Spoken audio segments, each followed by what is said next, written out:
Hello friends, welcome back to my channel. I am Suraj Shah and you are watching study by Suraj. तो आज हम करेंगे class 11th की history का चैप्टर 11 आधुनिकीकरण के रास्ते। इस चैप्टर में हम दो देशों के आधुनिकीकरण पर चर्चा करेंगे। पहला है जापान, दूसरा है चीन की। ठीक है, तो इस वीडियो में आपको इंपॉर्टेंट समरी, नोट्स और इंपॉर्टेंट क्वेश्चंस मिलेंगे। तो जल्दी से इस वीडियो को शेयर कर दीजिए अपने फ्रेंड्स के साथ। ठीक है, तो आइए वीडियो को स्टार्ट करते हैं। तो सबसे पहले हम समझेंगे जापान के बारे में कि जापान की राजनीतिक स्थिति किस प्रकार की थी। तो सबसे पहले जापान की राजनीतिक स्थिति को देखें तो वहाँ पर सबसे पहले आते थे, सबसे ऊपर पे सम्राट, जिसे राजा कहा जाता था। और जापान में सम्राट को जो है मेजी नाम था सम्राट का। ठीक है, अभी हम जानेंगे कि मेजी की किस प्रकार मेजी जो सम्राट था उसका पतन हो जाता हैगा और उनके नाम पे ही कौन लोग शासन करते हैंगे। ठीक है, तो पहले नंबर पे आते हैंगे हमारे सम्राट, फिर दूसरे नंबर पे आते हैंगे शोगुन। शोगुन बेसिकली वो लोग थे जो कि काफ़ी ज़्यादा जापान में अमीर थे, समृद्ध थे। ठीक है, और इन्होंने ही 12वीं सदी में सम्राट के नाम पर शासन करना शुरू कर दिया था। ठीक है, और इन्हीं शोगुनों में से एक परिवार था, इसका नाम था तोकुगावा परिवार। ये परिवार जो है इस परिवार ने 1603 से लेकर 1867 तक जो है शासन किया जापान पर, और इसने इसी दौरान कई परिवर्तन भी किए। ठीक है, उसको हम आगे समझेंगे। उसके थर्ड नंबर पे आते थे देम्मे होते थे वो लोग जो देम्मे जो है प्रांतीय शासकों को कहा जाता था, जो कि केवल प्रांतों तक ही शासन करते थे, प्रांतों तक ही सीमित रहते थे। उधर ही प्रांतों से ही अपना राजस्व इकट्ठा कर इकट्ठा करते थे और अपना शासन चलाते थे प्रांतों तक ही। उसके बाद आते हैं समुराय। समुराय बेसिकली योद्धा वर्ग होते थे। ठीक है, जैसे कि आपने इंग्लैंड में देखा होगा नाइट्स। ठीक है, तो ऐसे ही जापान में था समुराय, जो कि एक योद्धा वर्ग था। ठीक है, आइए अब आगे समझते हैं। तो ये थी जापान की राजनीतिक स्थिति। अब हम समझेंगे कि 16वीं सदी में देमियों के संबंध में कौन कौन से सुधार किए गए। मैंने अभी आपको बताया था जो तोकुगावा परिवार था उसका जो शासनकाल था वो 1603 से लेकर 1867 तक इसका शासनकाल था। इसके शासनकाल के बाद ही मेजी पुनर्स्थापना हो जाती है, यानी कि राजा का शासन दोबारा आ जाता हैगा। तो इन्हीं तो जब तोकुगावा परिवारों का जो शासन था जापान पर, तो उसी दौरान 16वीं सदी में जो देम्मे थे, देम्मे मैंने आपको बता रखा है, देम्मे जो थे वो प्रांतीय शासक हुआ करते थे। ठीक है, और इनके संबंध में कौन कौन से सुधार किए थे इन तोकुगावा परिवार वालों ने। ठीक है, तो आइए एक करके समझते हैं। तो सबसे पहले इन्होंने क्या कहा कि जो देम्मे थे उनको प्रांतीय शासन तक ही सीमित रखा गया, कि ये जो है केवल प्रांतों तक ही सीमित रहेंगे, अपना शासन जो है केवल और केवल प्रांतों तक ही करेंगे। ठीक है, और इन्हें थोड़ी सी स्वायत्ता का मतलब होता है अधिकार, इन्हें थोड़े से अधिकार प्रदान कर दिए गए थे कि ये प्रांतों में शासन कर सके। ठीक है, इसके अतिरिक्त इन्होंने क्या परिवर्तन किए। पहले क्या होता था, जापान में हर कोई अपने पास हथियार रखता था, लेकिन यहाँ तक कि जो किसान होते थे वो भी अपने पास हथियार रखते थे। तो जो 16वीं सदी में जो तोकुगावा परिवार था उसने ये कहा, उन्होंने ऐसी नीति लागू की जिसमें कहा गया कि जो हथियार होंगे वो केवल और केवल समुराय ही रखेंगे। अब मैंने आपको बता रखा है समुराय जो थे ये एक योद्धा वर्ग थे। ठीक है, जो हथियार है वो केवल समुरायों के पास ही रहेगा। इसके अलावा इन्होंने क्या किया, इन्होंने मालिकों और कर्जदारों का भी निर्धारण कर दिया कि कौन कौन मालिक होगा और कौन कर्जदार होगा। तो ये थे परिवर्तन। ठीक है, अब आगे चलते हैं। ये थे देम्यो के संबंध में किए गए सुधार। अब हम समझेंगे मेजी पुनर्स्थापना क्या है।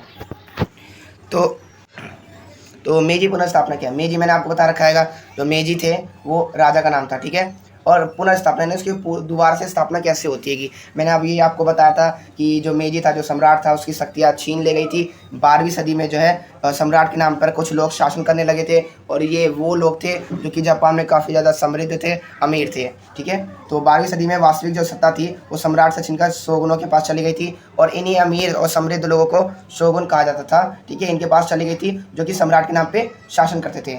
लेकिन 1867 से 1868 के बीच में जापान में मेजी वंशों के नेतृत्व में शोगुनों की शासन व्यवस्था को समाप्त कर दिया गया, और दोबारा से जो वास्तविक सत्ता थी वो दोबारा से सम्राट के पास आ गई, और इसी को कहा जाता है मेजी पुनर्स्थापना। मेजी मतलब राजा, और पुनर्स्थापना मतलब उसकी शक्तियाँ दोबारा उसको मिल जाना। ठीक है, यही था मेजी पुनर्स्थापना। अब हम देखेंगे कि मेजी पुनर्स्थापना के क्या क्या कारण थे, क्यों मेजी की दोबारा से स्थापना हुई थी। ठीक है, तो इसका पहला कारण ये था कि जो शोगुनों के द्वारा जो जापान में शासन किया जाता था उस व्यवस्था के प्रति लोगों में काफ़ी ज़्यादा असंतोष फैला हुआ था। अनेक प्रकार के असंतोष फैले हुए थे। कैसे असंतोष थे, जो शोगुनों की अनुमति के बिना जो है जहाज़ बनाना या फिर किला बनाना या फिर किसी भी चीज़ की मरम्मत करना, ये सब का अधिकार नहीं होता था बिना शोगुनों की अनुमति लिए, ठीक है। और जितने भी राज्य मतलब जापान के जितने भी उच्च पद होते थे, जितने भी महत्वपूर्ण पद होते थे, वहाँ पर केवल और केवल तोकुगावा वंश के ही लोगों को नियुक्त किया जाता था, बाकी लोगों को वहाँ पर नियुक्त नहीं किया जाता था। इसके अतिरिक्त इन्होंने क्या किया, जो तोकुगावा वंश थे उन्होंने अंतर्राष्ट्रीय व्यापार और कूटनीतिक संबंधों पर प्रतिबंध लगा दिया। जो जापान में दूसरे देशों जैसे भारत से, चीन से कपड़ा, कपास ये निर्यात किया जाता था, तो तोकुगावा परिवार ने क्या किया, इन्होंने अपने इस पर प्रतिबंध लगा दिया कि हम अब दूसरे देशों से निर्यात नहीं करेंगे, अंतर्राष्ट्रीय व्यापार को और जो कूटनीतिक संबंध थे इनको समाप्त कर दिया। ये थे इसीलिए जो लोग थे वो मेजी पुनर्स्थापना लोगों ने की, ठीक है। ठीक है, तो अब हम आगे समझते हैं कि मेजी पुनर्स्थापना के बाद कौन कौन से सुधार हुए या फिर कौन कौन से परिवर्तन हुए। तो इसमें हम 3 परिवर्तन हमें मुख्य रूप से देखने को मिलते हैं। पहला हैगा कि जो मेजी पुनर्स्थापना जब हुई, जब यानी राजा का शासन दोबारा आ गया, तो उसके बाद जो नई विद्यालय व्यवस्था को अपनाया गया, नई विद्यालय व्यवस्था में सुधार किया गया, ठीक है। इसके अतिरिक्त उन्होंने प्रशासनिक व्यवस्था में भी सुधार किया और इसके अतिरिक्त उन्होंने आर्थिक सुधार भी किए। तो आइए एक एक करके इन सभी को समझते हैं। तो सबसे पहला हैगा नई विद्यालय व्यवस्था में इन्होंने क्या क्या सुधार किया उसको जानते हैं, ठीक है। ये काफ़ी ज़्यादा इंपॉर्टेंट हैगा, मोस्ट इंपॉर्टेंट कहूँगा मैं इसे, क्योंकि हर बार पूछा जाने वाला प्रश्न है कि जापान में मेजी पुनर्स्थापना के बाद विद्यालय व्यवस्था में क्या क्या सुधार हुए, ठीक है। ये क्वेश्चन आएगा। तो सबसे पहले इन्होंने जो है नई विद्यालय व्यवस्था में सुधार किया, नई विद्यालय व्यवस्था को अपनाया, ठीक है। और जापान में 1970 के दशक में इसके अतिरिक्त उन्होंने क्या किया, जो जापान में 1870 के दशक से ही लड़का और लड़की दोनों को ही शिक्षा प्राप्त करने के लिए ये अनिवार्य शिक्षा जो है अनिवार्य कर दिया गया था, ठीक है। 1970 के दशक में ही जब मेजी की पुनर्स्थापना हो गई थी, ठीक है। और 1910 में जो इन्होंने क्या सुधार किया, इन्होंने जो शिक्षा थी वो तो पहले से ही अनिवार्य थी, और साथ ही साथ इन्होंने जो है जो शुल्क दिए जाते थे शिक्षा के लिए उसको कम कर दिया गया, ठीक है। और जापानी शिक्षा में जो इन्होंने आधुनिक पाठ्यक्रमों पर बल दिया। आधुनिक पाठ्यक्रमों पर किस प्रकार बल दिया कि इसमें क्या था, जो जापानी शिक्षक थे और जो युवा थे उन्हें जो है विदेशों में भेजा गया, पश्चिमी देशों में भेजा गया, ठीक है, ताकि वो जो है वहाँ से ज्ञान अर्जित करके आ सके और जापान लौटकर वो जापान में शिक्षा का विकास कर सके, आर्थिक विकास कर सके और जापान को जो है एक विश्व आर्थिक शक्ति के रूप में उभार सके, ठीक है। और इनकी पाठ्य पुस्तकों में बच्चों को ये सिखाया जाता था कि माता पिता के प्रति कैसा व्यवहार रखना चाहिए, बड़ों के प्रति सम्मानदेह व्यवहार रखना चाहिए और राष्ट्रवाद की भावना जो है इनमें जगाई गई और एक अच्छा नागरिक कैसे बना जाए इनकी शिक्षा इन्हें दी गई थी, ठीक है। इसके अतिरिक्त इन्होंने जो है जापान की नैतिक संस्कृति पर भी बल दिया और जापान के इतिहास को पढ़ाया जाने लगा इनके पुस्तकों में, और इन्होंने कई शिक्षा मंत्रालयों की भी स्थापना की। तो ये थी विद्यालय व्यवस्था में किए गए सुधार, ठीक है। अब हम समझेंगे अगला कि जापान में प्रशासनिक सुधार कौन कौन से हुए। तो प्रशासनिक सुधार में क्या हुआ, जापान में सैनिक शिक्षा को जो है अनिवार्य कर दिया गया। जो भी 20 वर्ष से अधिक आयु का बच्चा होगा, जो भी होंगे लोग युवा होंगे, उन्हें जो है सैनिक शिक्षा करनी ही पड़ेगी, ये अनिवार्य कर दिया गया, ठीक है। इसके अतिरिक्त जो है जापान में आधुनिक हथियारों का प्रयोग किया जाने लगा और पर्याप्त जो है राजस्व की व्यवस्था भी अपनाई गई। सेना और नौकरशाही सम्राट के प्रति जो है उत्तरदायी बने, ठीक है। और फुकोकू क्योहे की नीति को अपनाया गया। फुकोकू क्योहे की नीति क्या थी, मैं आपको बताता हूँ। फुकोकू क्योहे की नीति के अनुसार ये था कि जो जापान जो देश हैगा, जो राष्ट्र हैगा, उसको समृद्ध करने में और सेना को मजबूत करने में और राष्ट्रवाद की भावना सभी में उत्पन्न करने के लिए इन पे विशेष बल दिया गया, ठीक है। यही था फुकोकू क्योहे की नीति, ठीक है। इसके अतिरिक्त जो सेना थे और जो नौकरशाही थे और सम्राट थे, इन तीनों के द्वारा जो है सत्ता का संचालन किया जाने लगा। तो ये था जापान में किए गए प्रशासनिक सुधार। अब हम जानेंगे जापान में किए गए आर्थिक सुधार। तो आर्थिक सुधार कौन कौन से थे कि जापान ने क्या किया, कृषि पर कर लगाना शुरू कर दिया जिससे धन अर्जित किया जा सके, ठीक है। और पहली रेलवे लाइन का निर्माण किया गया जो कि 1870 से 1872 के बीच में टोक्यो से योकोहामा के बीच बिछाई गई थी, ठीक है। और जो कपड़ा उद्योग थे और अन्य उद्योग थे, उनके लिए जो उन उद्योगों के लिए जो काम आने वाले जो मशीनें थी वो पश्चिमी देशों से मंगाया जाने लगा, क्योंकि उस समय जो है पश्चिमी देश काफ़ी ज़्यादा समृद्ध हुआ करता था और इसलिए आधुनिकीकरण भी पश्चिमी देशों में ही सबसे पहले हुआ था। इसलिए जो जापान था उसने मशीनें जो है पश्चिमी देशों से मंगाई। विद्यालय और स्कूलों और और उद्योगों में जो है आधुनिक तकनीकों का प्रयोग किया जाने लगा। ठीक है, जापानी शिक्षकों युवाओं को प्रशिक्षण और शिक्षण के लिए जो है विदेशों में भेजा गया ताकि वो लौट कर आए तो जापान का विकास कर सके। इसके अतिरिक्त क्या क्या इन्होंने जो 1872 में जो है आधुनिक बैंकिंग की भी व्यवस्था इन्होंने शुरू कर दी। ठीक है, और औपनिवेशिक साम्राज्य की स्थापना करनी शुरू कर दी। औपनिवेशिक साम्राज्य की स्थापना करनी शुरू कर दी। इसमें क्या हुआ था, जापान जो है इतना ज़्यादा समृद्ध हो चुका था कि ये दूसरे देशों पे भी विजयी पाने लगा था। ठीक है, आप जानते हैं 1905 में जो है जापान ने जो कि इतना जो एक द्वीपीय देश हैगा उसने अकेले रूस को हरा दिया था। ठीक है, अब आपको ये बताना हैगा कमेंट में कि जापान ने कोरिया को और चीन को किस समय हराया था। ठीक है, कमेंट बॉक्स में आंसर जरूर देना। तो ये अब हमारा सामने एक प्रश्न आता है कि द्वितीय विश्व युद्ध के बाद जापान ने किस प्रकार अपने आप को एक आर्थिक शक्ति के रूप में उभारा। तो आप जानते हैं जब सेकेंड वर्ल्ड वॉर हुआ था जो कि 1939 टू 1945 के बीच में हुआ था, तो इस युद्ध में जो है जापान के हिरोशिमा और नागासाकी पर अमेरिका ने बम छोड़ा था। ठीक है, और जिसके कारण जो है जापान को काफ़ी ज़्यादा हानि हुई थी और जापान ने सरेंडर कर दिया था और इसी के साथ जो है द्वितीय विश्व युद्ध की समाप्ति हुई थी। ठीक है, तो जब जापान को इतनी ज़्यादा कठिनाइयों का सामना करना पड़ा, परमाणु बम उसके देश में गिरे, फिर भी उसने अपने आप को कैसे संभाला और वो कुछ वर्षों के बाद ही कैसे आर्थिक शक्ति के रूप में पूरी दुनिया के सामने आया, तो आइए समझते हैं। तो मैंने आपको बताया था कि जो सेकंड वर्ल्ड वॉर हुआ था उसमें जापान की पराजय हुई थी। हिरोशिमा और नागासाकी पर जो बम गिराए गए थे उस दुर्घटना के बाद, और जो अमेरिका के नेतृत्व में जापान में विसैन्यीकरण कर दिया गया था। विसैन्यीकरण का मतलब होता है कि अब अमेरिका के नेतृत्व में ये कह दिया गया था कि अब जापान जो है सेना नहीं रखेगा। ठीक है, और फिर जापान ने कहा कि जापान में अगर सेना नहीं रहेगी तो उसकी सुरक्षा कौन करेगा। तो अमेरिका ने इसका जिम्मा लिया कि कोई भी देश अगर तुम पे आक्रमण करता है तो हम तुम्हारी मदद के लिए आएंगे, तुम्हें सेना रखने की कोई जरूरत नहीं है। ठीक है, आज भी वही चालू है। ठीक है, और ये कब किया गया था, 1945 टू 1947 में। ठीक है, और जो है वो जापान में जैसी वर्ल्ड वॉर खत्म हुआ तो जापान में एक नया संविधान रचा गया। ठीक है, जिसके संविधान के अनुच्छेद 9 में कहा गया कि युद्ध का राष्ट्रीय नीति के साधन के रूप में उपयोग नहीं किया जाएगा। ठीक है, बड़ी कंपनियों का जो एकाधिकार होता था उसको जापान में समाप्त कर दिया गया और जो राजनीतिक पार्टियां थी उसका दोबारा से पुनर्गठन किया गया और प्रथम चुनाव हुए 1946 में, जिसमें महिला मताधिकार दिया गया।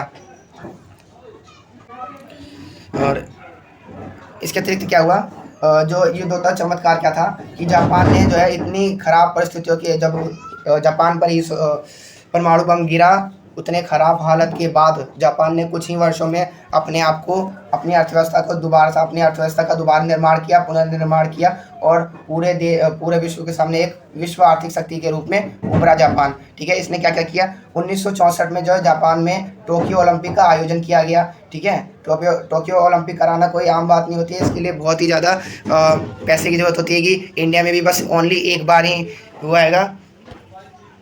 ठीक है, तो और इसके साथ साथ उसने क्या किया और वो विश्व के सामने ये सिद्ध करने में जो है सफल रहा कि जापानी अर्थव्यवस्था जो है पूरी तरह से विकसित हो गई है। ठीक है, इसके अलावा बुलेट ट्रेन का भी जापान में निर्माण किया गया 1946 में। ठीक है, 1960 के दशक में औद्योगिकरण हो रहा था जापान में, उसके कारण बहुत सी पर्यावरण के प्रति जो प्रदूषण की समस्या या फिर दुष्प्रभाव पर्यावरण पे पड़ रहे थे। ठीक है, तो उसका जो है 1990 के दशक में समाधान किया गया। जापान ने एक कठोर कानून बनाया। ठीक है, और उसे लागू किया जिससे पर्यावरण को बचाया जा सके। पर्यावरण नियंत्रण पर एक कानून बनाया गया जो कि काफ़ी ज़्यादा कठोर था। तो इस प्रकार जो है जापान एक विश्व आर्थिक शक्ति के रूप में दुनिया के सामने उभरा।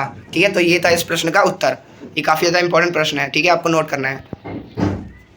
तो अब हम समझेंगे कि सन यात सेन के बारे में। ठीक है, तो डॉक्टर सन यात सेन जो थे वो चीन में डॉक्टर सन यात सेन जो थे उन्होंने 1911 में ठीक है, तो जो डॉक्टर सन यात सेन थे 1911 के दशक में चीन में जो है डॉक्टर सन यात सेन के नेतृत्व में ही चीन में गणतंत्र की स्थापना हुई थी और आधुनिक चीन का जो संस्थापक है वो डॉक्टर सन यात सेन को ही माना जाता है अभी भी। ठीक है, क्योंकि इन्होंने 3 सिद्धांत दिए थे और चीन को जो है चीन में गणतंत्र की स्थापना के लिए इन्होंने बहुत ही महत्वपूर्ण कदम उठाए थे।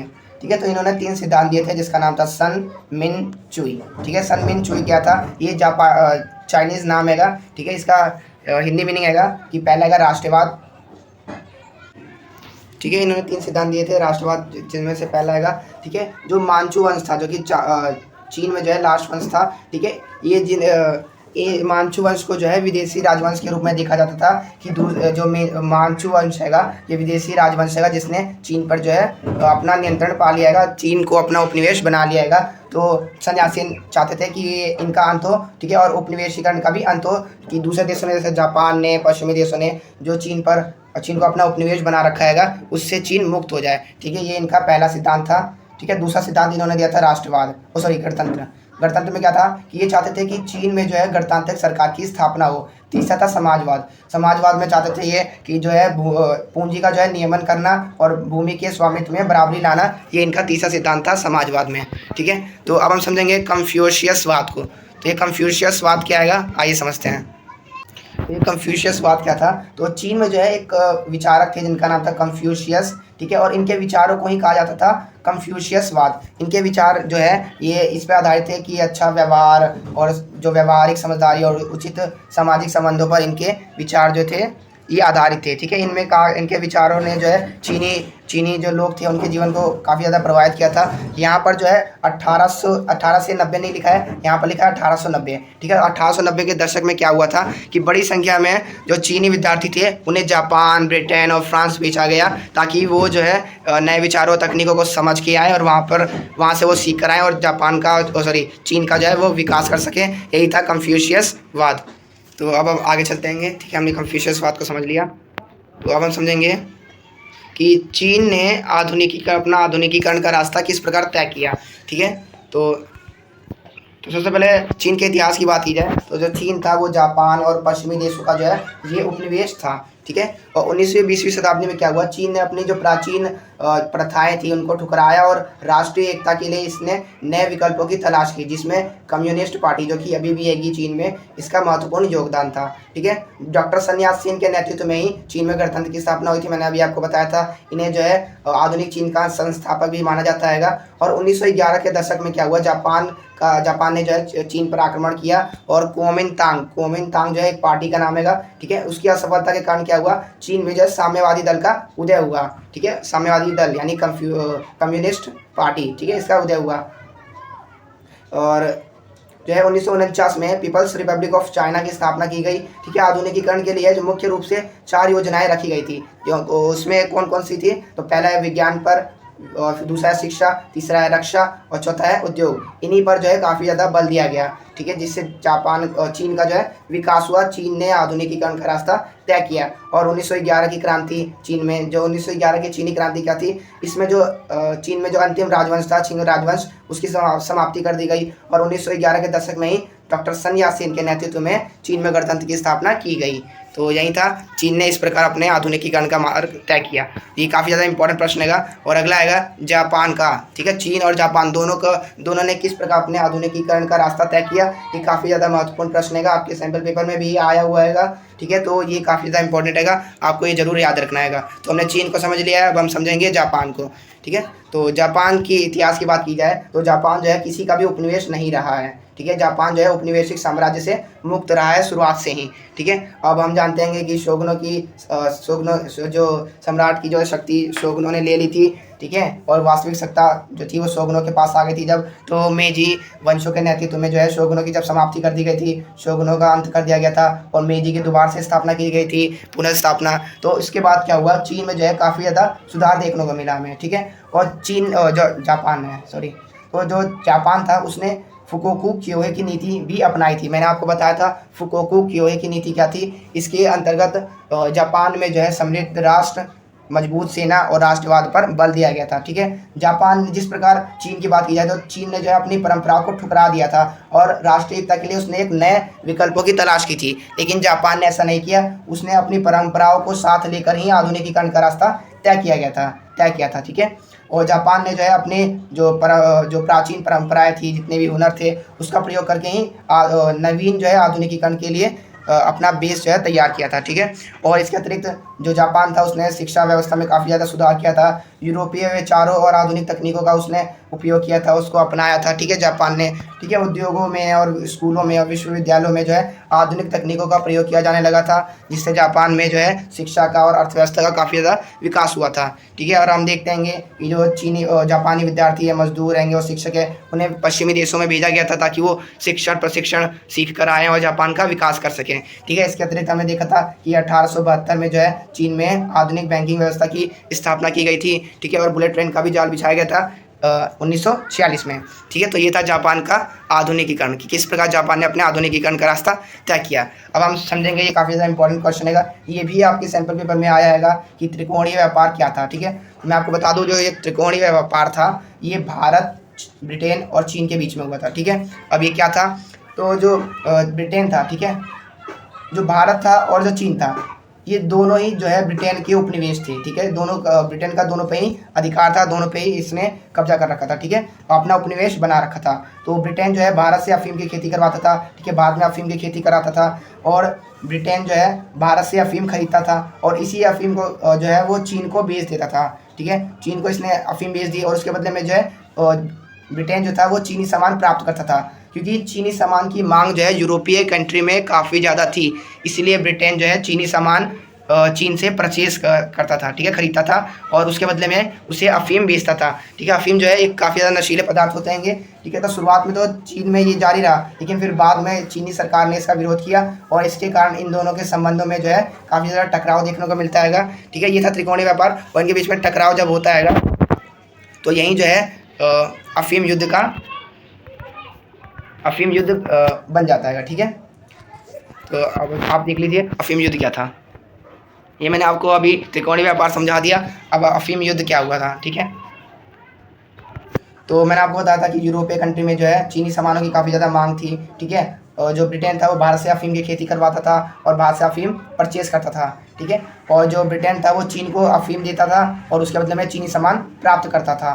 ठीक है, और ब्रिटेन ने अपने चीनी अफीम में जो ब्रिटेन था वो चाहता था कि चीन में जो है मेरा व्यापार या अफीम का व्यापार बढ़े, क्योंकि चीन जो है उस समय काफ़ी बड़ा बाजार हुआ करता था, तो वो अपने अफीमी व्यापार को बढ़ाना चाहता था। लेकिन चीन जो है इसके लिए राज़ी नहीं था। क्यों राज़ी नहीं था? क्योंकि जो अफीम होता है ये नशीले पदार्थ होते हैं, इसके वजह से जो है जो चीनी लोग थे वो काफ़ी ज़्यादा बिगड़ रहे थे। वो जो है जो ब्रिटेन के लोग थे वो उन्हें अफीम खिला के कुछ भी काम करवा लेते थे। ठीक है, तो इसी का विरोध जो है चीनी सरकार ने किया, और इसका परिणाम क्या निकला, जब दोनों के बीच में टकराव की स्थिति थी वो काफ़ी ज़्यादा बढ़ गई, और इसने प्रथम अफीम युद्ध का परिणाम ले लिया। ठीक है, तो ये था इस चैप्टर की समरी पूरी।